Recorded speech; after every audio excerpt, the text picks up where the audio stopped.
जब बाबरी मस्जिद गिराने का अभियान पहली बार शुरू हुआ था 1990 में, जो सफल नहीं हो पाया, तब एक नेता ने घोषणा की थी कि बाबरी मस्जिद गिराने के पहले मेरी लाश गिरानी पड़ेगी। और वो हिंदुस्तान में अकेला नेता था जिसने एक घोषणा की थी, और वो वाकई अयोध्या जाके बैठ गया था। आप में से कोई गैस कर सकता है कि वो नेता कौन था?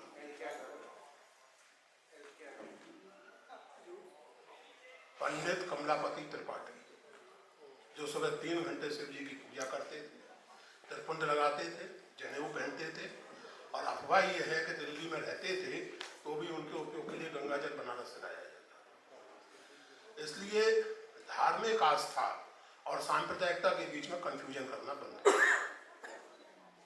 कोई धार्मिक हिंदू सांप्रदायिकता का उतना ही प्रचंड विरोधी हो सकता है क्योंकि आप अपने आप को समझते हैं। मौलाना अबुल कलाम आजाद नास्तिक नहीं थे। मौलाना अरबी और कुरान के विद्वान थे। जिन्ना उर्दू बोल नहीं पाते थे। मौलाना सांप्रदायिक थे या जिन्ना सांप्रदायिक? तो ये फिजूल की बात है। देखिए, एक बात में कुछ भी कहने के पहले, जो जिन मित्रों ने मुझे पहले सुना होगा या जो निजी तौर से जानते हैं, मैं दो टूक बात करता हूँ, और दो टूक बात करते समय मैं इसकी कोई परवाह नहीं करता कि किसको बुरा लग रहा है, किसको भला लग रहा है। तो आप में से कुछ लोगों को मेरी बातें बहुत बुरी लग सकती है, लगती रहे मेरी भला से। तो एक तरफ कमलापति त्रिपाठी है, वो भी कांग्रेस के नेता हैं। दूसरी तरफ कांग्रेस के एक बड़े नेता हैं, इस प्रदेश के बड़े नेता हैं, जो एक निहायत ही अजीब किस्म के कैरेक्टर के सामने जाकर चरणों में बैठते हैं, और वो कैरेक्टर 4 दिन पहले हिंदू राष्ट्र की मांग कर चुका है। वो कह चुका है कि हिंदू राष्ट्र चाहिए, और आपके बड़े भारी नेता जाके उसके चरणों में बैठ रहे हैं। तो मुझे इनसे ज्यादा प्रॉब्लम होगी, भले ये जनेऊ दिखाएं या ना दिखाएं, तिलक लगाएं या ना लगाएं। मैं कमलापति त्रिपाठी का सम्मान करूंगा, और उनके नाम से दिए जाने वाले पुरस्कार को लेके मैं गर्व अनुभव करता हूं कि कमलापति त्रिपाठी पुरस्कार मुझे दिया गया है। एक बात तो ये। दूसरी बात, जो कुछ हो रहा है पिछले 10 साल से हो रहा है क्या? नरेंद्र मोदी ने जब 2014 में पहली बार प्रधानमंत्री पद की शपथ ली थी, तो उनके भाषण का एक हिस्सा किसी ने ध्यान नहीं दिया, मेरे जैसे कुछ सिर्फ लोग। उन्होंने कहा कि आज जो हम देख रहे हैं भाजपा की पूरी बहुमत की सरकार, नरेंद्र मोदी जी ने कहा कि ये 5 पीढ़ियों की तपस्या का परिणाम, और वो एकदम सही कह रहे। 5 पीढ़ी की तपस्या से उनका अभिप्राय था आरएसएस की स्थापना 1925 में हुई थी। मुझसे 1915 में मेरे एक मित्र ने कहा था, जो आरएसएस में हैं और बीजेपी में भी इस समय महत्वपूर्ण पद पर है। उन्होंने मुझसे कहा था कि पुरुषोत्तम जी, आप जैसे लोग जो भी चिल्लाना है चिल्लाते रहिए, तिलमिलाते रहिए, हम संघ की शताब्दी हिंदू राष्ट्र में मनाएंगे। 2025 तक भारत हिंदू राष्ट्र बन चुका। ये बात मैंने एक टेलीविजन डिबेट में कह दी, तो तमाम सारे सेकुलर मित्रों ने मुझे हटकाया कि आप निराशावादी बात करें। 2025 में भारत संवैधानिक रूप से हिंदू राष्ट्र बनाए ना बने, लेकिन एक बड़ी आबादी की चेतना में तो वो बन चुका है। जैसे आप हिंदू राष्ट्रवादी पॉलिटिक्स कहते हैं, जैसे आप हिंदुत्ववादी पॉलिटिक्स कहते हैं, वो हिंदुस्तान के बहुत सारे लोगों का सहज बोध, कॉमन सेंस बन चुका इफेक्ट। इसलिए चुनौती वो है। और यहां मनोज आगे में इनका इंतजार कर रहा था, इन्होंने कहा कि ये बहुत निराशावादी है, और मैं इनके निराशावाद से सहमत हूं कि जो गड़बड़ हुई है उसे दूर करने में 50 साल लगेंगे। लेकिन इसी के साथ मैं ये भी कह रहा हूं कि अगर इस मुल्क में कांग्रेस की या किसी भी तरह के इंडिया गठबंधन की या किसी की भी सरकार आती है अगले किसी चुनाव में, और उसके पास राजनीतिक इच्छा शक्ति है, और उससे ज्यादा महत्वपूर्ण है स्पष्ट वैचारिकता, तो 10 साल 100 साल की बात नहीं है, 10 साल में सब ठीक हो जाए। उसका कारण यह है कि इतने सारे गंद के बावजूद इस मुल्क की बना बनावट में ऐसा कुछ है कि यहाँ किसी तरह का अतिवाद चल नहीं सकता। और मैं केवल हिंदू मुस्लिम सांप्रदायिकता की बात नहीं कर रहा है, किसी तरह का अतिवाद नहीं चल रहा है, नहीं चल सकता, क्योंकि ये समाज अपनी बनावट में बहुलतावाद।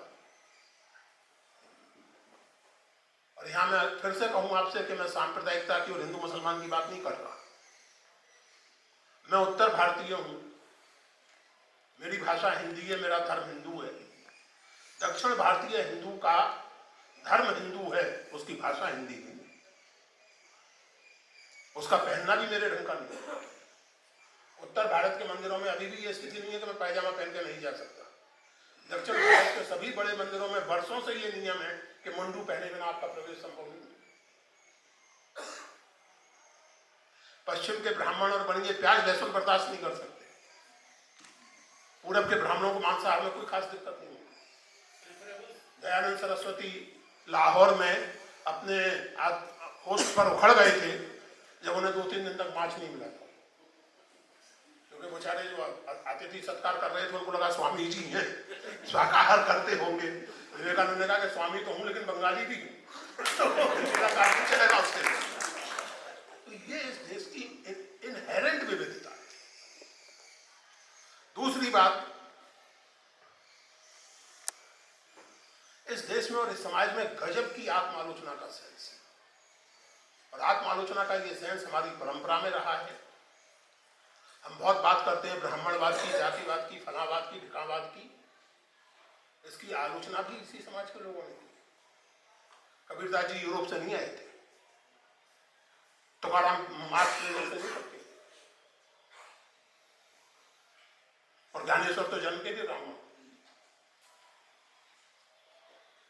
तो अपने समाज के स्वभाव को समझे बिना हम लोग बातें करते हैं, निराश भी होती हैं, हताश भी होते हैं और आशावादी भी हो जाते हैं। समाज के स्वभाव से कोई वास्ता नहीं रखना चाहिए।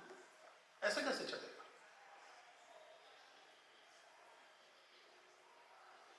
संविधान की बात की जाती है, संविधान पर मैं बात करना चाहता हूं। एक बात और जो मनोज जब बोल रहे थे और उनके पास सवाल जवाब में जो बात आई, आंदोलन, इस सवाल का जवाब तो सभी पार्टियों को और आप जैसे सोचने विचारने वालों लोगों को देना होगा कि जैसे बुनियादी मुद्दे कहते हैं, एकेडमिक शब्दावली में जिसको फंडामेंटल कैटेगरीज कहते हैं, उन पर इस देश की किस पार्टी ने पिछला आंदोलन कब किया? आप आंदोलन करते हैं दलित अधिकारों के लिए, स्त्री अधिकारों के लिए, अल्पसंख्यक अधिकारों के लिए। मजदूर दलित नहीं होते क्या? किसानों में औरतें नहीं होती क्या? फैक्ट्री वर्कर्स में औरतें और मजदूर, औरतें और दलित और मुसलमान नहीं होते क्या? आप अपनी सारी पॉलिटिक्स धीरे धीरे करके आइडेंटिटी पॉलिटिक्स के हवाले करते चले जा रहे हैं और फिर कहते हैं कि हिंदू आइडेंटिटी की पॉलिटिक्स सवार ना हो।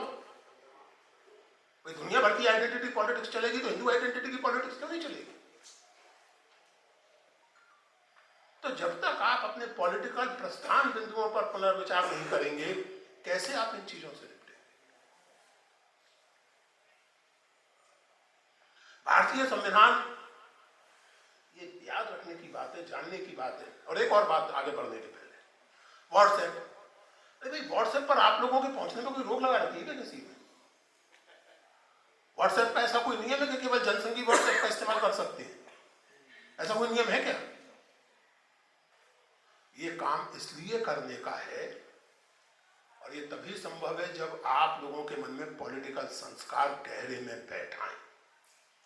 ये काम इसलिए करने का है क्योंकि ये मेरे विचार का काम, क्योंकि ये मेरे, और इसीलिए आप देखें बहुत शब्दावली, मोहब्बत की दुकान, अच्छा इन्होंने कहा, मोहब्बत, प्रेम, सद्भाव, विचार भी कोई वस्तु होती है भाई।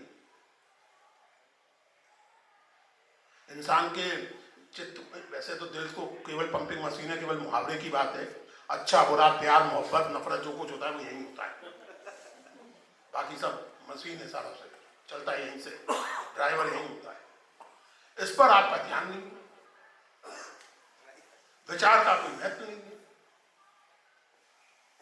आप भाजपा की मूल ताकत समझिए, नरेंद्र मोदी हैं, कल को हो सकता है ना हो, उनकी जगह XYZ कोई और। भाजपा संचालित एक विचार से, उस विचार से मुझे सख्त चिढ़ है, लेकिन इसका यह मतलब नहीं कि मैं इस बात को नकार दूं कि विचार है।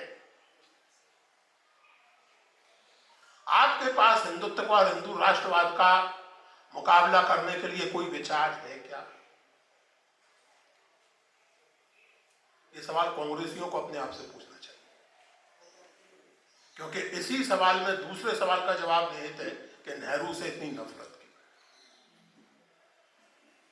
नेहरू से नफरत इसलिए है कि नेहरू उन लोगों में से हैं, और उन लोगों में सर्वाधिक महत्वपूर्ण है, जिन्होंने हिंदुस्तान के लोगों के स्वाभाविक देश प्रेम को इंक्लूसिव नेशनलिज्म की विचारधारा में बदला। नेहरू का महत्व ये है, ये नहीं कि वो चाचा थे और बुढ़ापा फूल लगाते थे।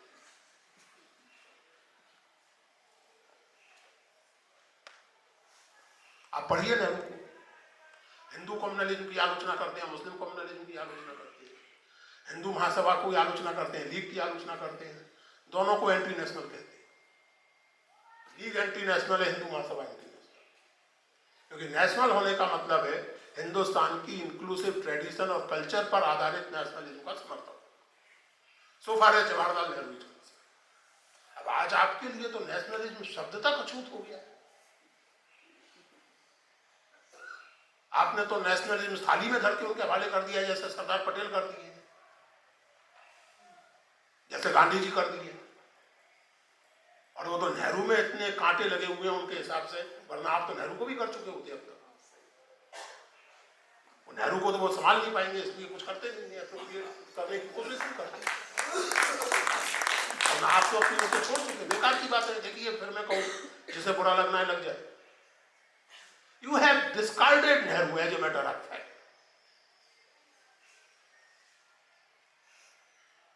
समाजवाद की चर्चा हमारे नौजवान दोस्तों में से कोई कर रहा था कि आज समाजवाद, देखिए ऐसा है, फ्रांसिस फुकुयामा का नाम आप लोगों ने सुना होगा। उन्होंने 1992 में सोवियत संघ के विघटन के बाद एक किताब लिखी थी, द एंड ऑफ हिस्ट्री, जिसकी सेंट्रल थीसिस ये थी कि इतिहास का अब अंत हो गया, liberal capitalism is the end of history. अब इसके आगे कुछ नहीं।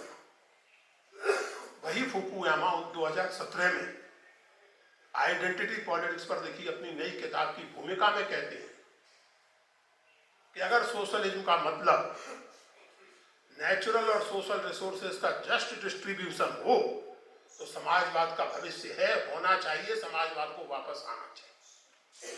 The man who celebrated the disappearance of socialist system in Soviet union is nostalgic about socialism.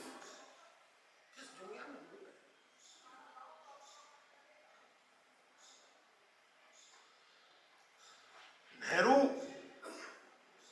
समाजवाद और लोकतंत्र दोनों को एक साथ साधने की तपस्या करना चाहते हैं। उस जमाने में स्थिति ये थी कि या तो आप समाजवादी हो सकते हैं या लोकतांत्रिक, क्योंकि समाजवादी होने के लिए आपको सोवियत मॉडल अपनाना पड़ेगा, शक्ति करनी पड़ेगी, और लोकतांत्रिक होने का मतलब है free for all. Hindustani freedom movement की यह खूबी थी कि उसने इन चीजों को संतुलित करने का प्रयत्न किया। कांग्रेस का कराची प्रस्ताव आप देखें, जिस बॉम्बे प्लान की चर्चा की गई, सेंट्रल प्लानिंग, कुछ उद्योगों पर सरकार की मोनोपोली, ये प्रस्ताव सोशलिस्टों ने नहीं किए थे। बॉम्बे प्लान जयप्रकाश नारायण ने नहीं लिखा था, बॉम्बे प्लान उद्योगपतियों ने लिखा, और स्वाभाविक रूप से सही लिखा। जब हम भारतीय संविधान की बात करते हैं तो सबसे पहले हमें एक बात समझनी चाहिए, भारतीय संविधान कई मामलों में अनोखा संविधान है। और कुछ सवालों के साथ अपनी बात शुरू करें। यहाँ हमारी बहुत सारी महिला मित्र बैठी हैं, कुछ अधेड़, कुछ एकदम युवक। आप मुझे बता सकती हैं कि इंग्लैंड में औरतों को वोटिंग राइट कब मिला, या फॉर दैट मैटर अमेरिका में? 1920। और अमेरिका को आजादी कब मिली थी, यानी अपनी आजादी कब डिक्लेयर की थी अमेरिका ने? 1776। और women got voting right only in 1920, जबकि डिक्लेयर किया गया था all man are created equal, of course man not everybody. All man are created equal, ये अमेरिकन संविधान का पहला वाक्य। और औरतें इक्वल मानी गई 1920 में। इंग्लैंड में मैग्ना कार्टा 12वीं सदी में हुआ था, जिसमें कि राजा ने अपने कुछ अधिकार छोड़े थे और पार्लियामेंट को थोड़ी ताकत दी थी, एम्पावरमेंट किया था। और उसके बाद इंग्लैंड मदर ऑफ डेमोक्रेसी था। इंग्लैंड में बड़े बड़े डेमोक्रेटिक काम हुए, इंग्लैंड ने ये किया वो किया। इंग्लैंड में औरतों को वोटिंग राइट 1927 में मिला और मजदूरों के साथ मिला है। उसके पहले इंग्लैंड में वोटिंग राइट जेंडर और प्रॉपर्टी दोनों से रिस्ट्रिक्टेड था। चार्टिस्ट आंदोलन के फलस्वरूप, और ये चार्टिस्ट आंदोलन चलाने वाले समाजवादी साम्यवादी ही थे, मार्क्सवादी ही थे। और भाई द वे 1909 में सफरगेटर्स कहते थे उन औरतों को जो यूनिवर्सल सफरेज की मांग करती थी। तो सफरगेटर्स के एक मुजाहिरे में एक हिंदुस्तानी भी शामिल हुआ था 1900 में, और उसका नाम था Mohandas Karamchand Gandhi. That is the tradition आपके संविधान की। आजादी आई, पहला चुनाव हुआ, हर औरत मर्द जिसकी उम्र 21 साल से अधिक है।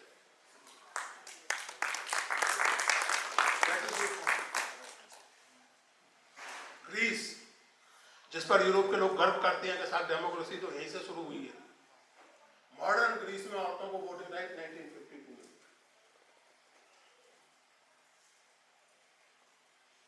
रिसर्च की बात की गई थी, फिर प्लीज बुरा लगे तो भाई माफ कर देना, और ना करो तो क्या बात। गूगल सर्च और रिसर्च में फर्क होता है, नेवर फॉरगेट। गूगल सर्च आप करेंगे तो यही होगा कि नेहरू की 97 गलतियां, नेहरू की 107 गलतियां, नेहरू की 157 गलतियां, लेटेस्ट 157 है भाई तक, और वो भर के 257 हो सकता है आज शाम तक हो जाए। सर्च, गूगल सर्च अलग कीजिए, रिसर्च अलग कीजिए। रिसर्च करने की वाकई आदत है। आजकल अजीब तमाशा हो गया है। मैं अब तो टेलीविजन डिबेट्स में जाता नहीं हूँ। जब जाता था तो एक दिन एक सज्जन बड़े उत्साह से आए, सर मैंने रिसर्च करके ही निकाला है। मैंने देखे क्या है, क्या research? Sir Google. Please maintain that distinction, I am old man. मैं जब रिसर्च करता था और आज भी करता हूं तो गूगल सर्च और रिसर्च को पर्यायवाची नहीं मानता। मतलब मेरी जेब में सारा रिसर्च चला हुआ है ऐसा मैं नहीं मानता। भारतीय संविधान आपके स्वाधीनता आंदोलन की स्वाभाविक परिणति है। और आपके स्वाधीनता आंदोलन की सबसे बड़ी विशेषता क्या है? ये एक रेयर स्वाधीनता आंदोलन था जो केवल स्वाधीनता के लिए नहीं बल्कि आत्मालोचना के लिए भी चलाया गया। एक अद्भुत आंदोलन था जो केवल दूसरों के खिलाफ नहीं बल्कि अपने खिलाफ भी था। इस आंदोलन में छुआछूत के विरुद्ध आंदोलन था। इस आंदोलन में स्त्रियों की दुर्दशा के विरुद्ध आंदोलन था। जब पिकेटिंग की गई थी 1920-21 में, शुरुआत हुई पिकेटिंग की और बाद में 1930 में उसने जोर पकड़ा, तो कांग्रेस कमेटियों को निर्देश थे कि ये ध्यान रखा जाए कि उसमें स्त्रियों की भागीदारी अच्छी खासी हो, केवल टोकन नहीं बल्कि पार्टिसिपेशन। और अगर बहुत प्रसिद्ध उदाहरण दें तो प्रेमचंद जी पिकेटिंग में जेल नहीं गए थे, उनकी धर्मपत्नी जेल में। That was your empowerment. आजकल बहुत बात होती लगता है सारा एम्पावरमेंट औरतों का एनजीओ पे ही हो गया है। I have nothing against NGO, लेकिन आप महात्मा गांधी कह रहे हैं कि अगर सांप्रदायिकता और छुआछूत इन दो बीमारियों के साथ स्वराज्य प्राप्त होता है तो मुझे नहीं चाहिए ऐसा स्वराज्य। इस तरह का स्टेटमेंट दुनिया के किसी स्वाधीनता आंदोलन के किसी नेता का आपको याद आता है? अमेरिका स्वाधीन हो गया था, स्वाधीनता की घोषणा कर दी गई थी और उसके बाद अमेरिका में सिविल वॉर हुआ। 1957 तक अमेरिका के दक्षिणी राज्यों में अपार्थाइड लीगल था, कानूनी तौर से मान्यता प्राप्त। व्यवहारिकता में जो होता है वो एक चीज है। हमारे यहाँ छुआछूत है आज भी, ये सच है। दलितों पर उत्पीड़न है आज भी, लेकिन उसे कानून का समर्थन नहीं।